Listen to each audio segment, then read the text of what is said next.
다 함께 사도신경으로 우리의 신앙을 고백하겠습니다. 나는 전능하신 아버지 하나님, 천지의 창조주를 믿습니다. 나는 그의 유일하신 아들 우리 주 예수 그리스도를 믿습니다. 그는 성령으로 잉태되어 동정녀 마리아에게서 나시고 본디오 빌라도에게 고난을 받아 십자가에 못 박혀 죽으시고 장사된 지 사흘 만에 죽은 자 가운데서 다시 살아나셨으며 하늘에 오르시어 전능하신 아버지 하나님 우편에 앉아 계시다가 거기로부터 살아있는 자와 죽은 자를 심판하러 오십니다. 나는 성령을 믿으며 거룩한 공교회와 성도의 교제와 죄를 용서받는 것과 몸의 부활과 영생을 믿습니다. 아멘. 찬송가 257장입니다. 257장 함께 찬양하겠습니다.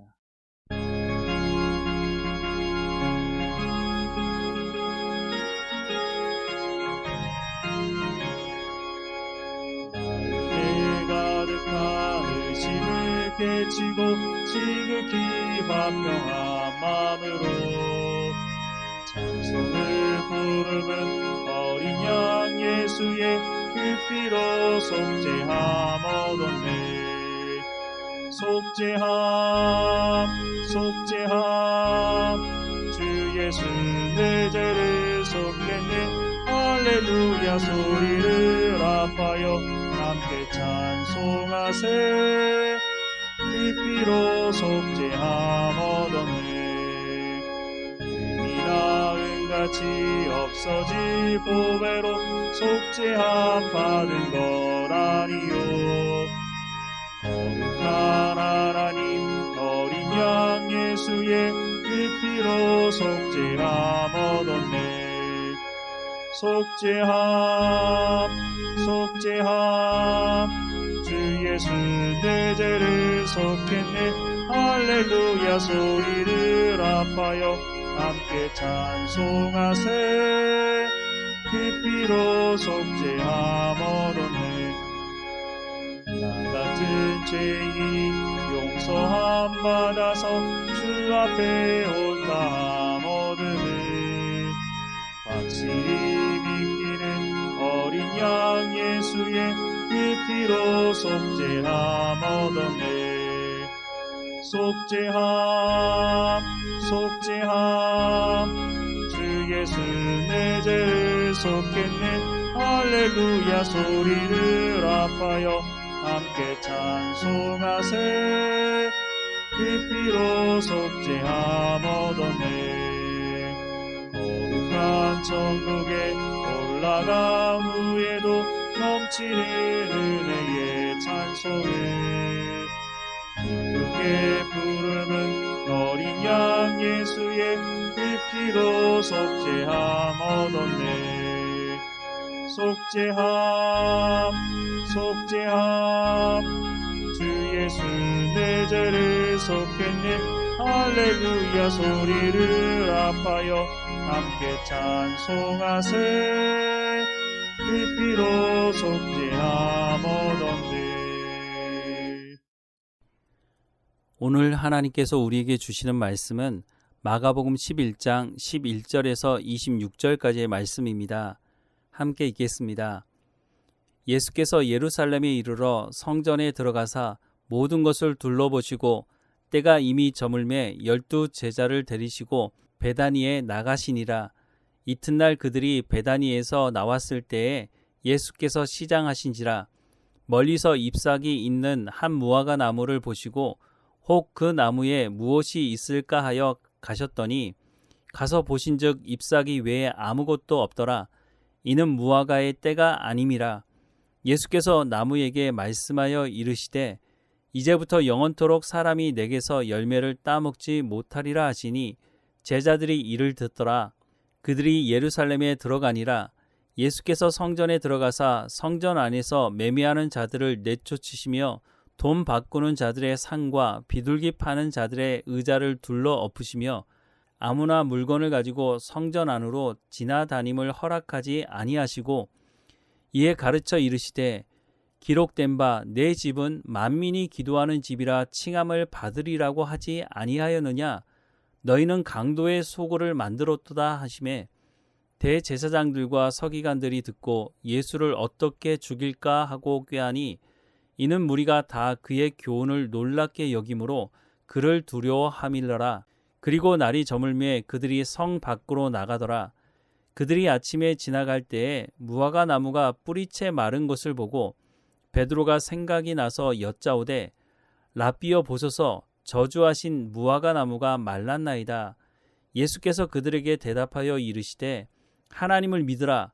내가 진실로 너희에게 이르노니 누구든지 이 산더러 들리어 바다에 던져지라 하며 그 말하는 것이 이루어질 줄 믿고 마음에 의심하지 아니하면 그대로 되리라. 그러므로 내가 너희에게 말하노니 무엇이든지 기도하고 구하는 것은 받은 줄로 믿으라. 그리하면 너희에게 그대로 되리라. 서서 기도할 때에 아무에게나 혐의가 있거든 용서하라. 그리하여야 하늘에 계신 너희 아버지께서도 너희 허물을 사하여 주시리라 하시니라. 마가가 자주 사용하는 샌드위치 구조가 오늘 본문에도 등장합니다. 샌드위치 구조는 앞뒤에 사건이 비슷하거나 같은 내용을 담고 있고 중간에는 앞뒤 내용과 전혀 다른 내용 같아 보이는 내용이 있지만 중간에 담긴 내용이 앞뒤에 있는 내용의 신학적 메시지를 담고 보여주는 문학적 기술입니다. 무화과 나무는 잎사귀가 나면서 열매가 맺히게 됩니다. 그래서 잎사귀가 있는 모습을 보고 예수님께서 무화과 나무에게 가까이 가신 것입니다. 그런데 무화과 나무에 잎사귀만 있고 열매가 없었습니다. 이 모습을 보신 예수님은 이제부터 영원토록 사람이 내게서 열매를 따지 못하리라 라고 말씀하셨습니다. 그런데 이 말씀 앞에 이는 무화과의 때가 아님이라 라고 말씀하고 있습니다. 무화과의 때가 아닌데 무화과가 없다고 무화과 나무를 저주하는 것이 문제가 아닐까 하는 생각이 듭니다. 그리고 이어지는 말씀은 성전 청결 사건입니다. 예수님께서 성전에 들어가셨습니다. 성전 안에는 매매하는 사람들이 있었습니다. 15절부터 17절 말씀을 보면 그들이 예루살렘에 들어가니라 예수께서 성전에 들어가사 성전 안에서 매매하는 자들을 내쫓으시며 돈 바꾸는 자들의 상과 비둘기 파는 자들의 의자를 둘러 엎으시며 아무나 물건을 가지고 성전 안으로 지나다님을 허락하지 아니하시고 이에 가르쳐 이르시되 기록된 바 내 집은 만민이 기도하는 집이라 칭함을 받으리라고 하지 아니하였느냐 너희는 강도의 소굴을 만들었도다 하시매 라고 말씀합니다. 매매하는 사람들이 있던 곳은 이방인의 뜰이었습니다. 성전은 유대인들만 올 수 있는 곳이 아니었습니다. 성전에는 이방인들도 올 수 있는 공간이 있었습니다. 그런데 이방인들을 위한 공간을 소를 팔고 양을 팔고 환전하는 사람들이 차지하고 있었습니다. 그러니 이방인들이 기도할 수 있는 공간이 없어진 것입니다. 성전에 이방인들의 공간을 만들어 놓고 이방인들이 기도할 수 없도록 한 것입니다. 돈을 위해 성전이 성전으로서의 역할을 할 수 없도록 한 것입니다. 이렇게 하는데 가장 중요한 역할을 한 사람들은 성전과 관련된 사람들이었습니다. 그래서 18절 말씀을 보면 대제사장들과 서기관들이 듣고 예수를 어떻게 죽일까 하고 꾀하니 이는 무리가 다 그의 교훈을 놀랍게 여김으로 그를 두려워함이러라 라고 말씀하고 있습니다. 이전에는 논쟁을 주로 했던 사람들이 자신들의 경제적인 부분에 피해가 있자 예수님을 죽이려고 논의하기 시작했다는 것입니다. 평소에는 대단히 너그럽게 지나가던 사람들이 경제적인 문제, 돈 문제가 걸리면 상당히 민감해지는 것과 같이 성전에 대한 이권을 가지고 있는 대제사장들과 서기관들이 경제적인 손실이 생기자 말씀이고 뭐고 되는 것이 없는 사람들처럼 돌변한 것입니다. 바로 이런 사람들이 성전의 주인 행세를 하고 있으니 성전이 어떻게 되겠습니까? 앞서 무화과의 때가 아니라고 말씀하고 있지만 메시아가 오셔서 열매를 요구하고 있는데 과연 열매의 때가 아니라고 말할 수 있을지 의문이 듭니다. 이들은 이미 열매가 없어서 성전이 파괴된 역사적 경험을 가지고 있던 사람들이었습니다. 포로 귀환 이후에 성전을 다시 재건했지만 나아진 것이 없었고 여전히 자신들의 이익을 위해 성전을 이용하고 있었던 것입니다. 예수님께서 매매하는 사람들을 쫓아내신 것은 어떻게 보면 성전을 다시 회복시키기 위한 것으로 보일 수 있지만 사실은 그렇지 않습니다. 예수님께서 무화과 나무를 저주하심으로 다시는 열매를 맺지 못하게 하신 것과 같이 성전에 대한 청결과 회복에 대한 말씀이 아니라 성전이 파괴될 것에 대한 심판의 말씀을 하고 있는 것입니다. 유대인들로서는 도저히 받아들일 수 없는 말씀이었을 것입니다. 왜냐하면 이들은 출애굽 때부터 시작해서 지금까지 성전을 중심으로 살아야 한다고 하는 것을 배워왔기 때문입니다. 물론 앞서 말씀을 드렸지만 겉으로는 이런 부분을 엄청 강조했고 이것이 예수님을 죽이는 이유이기도 했지만 그들은 회칠한 무덤과 같이 자신들의 이익을 위해서 성전을 이용했을 뿐이었습니다. 예수님은 요한복음 2장 19절에서 21절 말씀을 통해 새로운 성전에 대해서 말씀하셨습니다. 예수께서 대답하여 이르시되 너희가 이 성전을 헐라 내가 사흘 동안에 일으키리라. 유대인들이 이르되 이 성전은 46년 동안에 지었거늘 내가 3일 동안에 일으키겠느냐 하더라. 그러나 예수는 성전된 자기 육체를 가리켜 말씀하신 것이라 라고 말씀하고 있습니다. 예수님은 예수님을 영접한 사람들을 통해 세워질 교회에 대해서 말씀하고 있는 것입니다. 그 이후 무화과 나무가 마른 것을 본 베드로가 예수님께 이 상황을 말하자 예수님께서 이와 같이 말씀하십니다. 22절 이하의 말씀을 보면 예수께서 그들에게 대답하여 이르시되 하나님을 믿으라. 내가 진실로 너희에게 이르노니 누구든지 이 산더러 들리어 바다에 던져지라 하며 그 말하는 것이 이루어질 줄 믿고 마음에 의심하지 아니하면 그대로 되리라. 그러므로 내가 너희에게 말하노니 무엇이든지 기도하고 구하는 것은 받은 줄로 믿으라. 그리하면 너희에게 그대로 되리라. 서서 기도할 때에 아무에게나 혐의가 있거든 용서하라. 그리하여야 하늘에 계신 너희 아버지께서도 너희 허물을 사하여 주시리라 하시니라 라고 말씀하고 있습니다. 성전에 대한 심판을 말씀하시고 이것을 믿음과 기도와 연결해서 말씀하고 있습니다. 믿음과 기도를 말씀하시면서 가장 먼저 말씀하는 것은 하나님을 믿으라는 것입니다.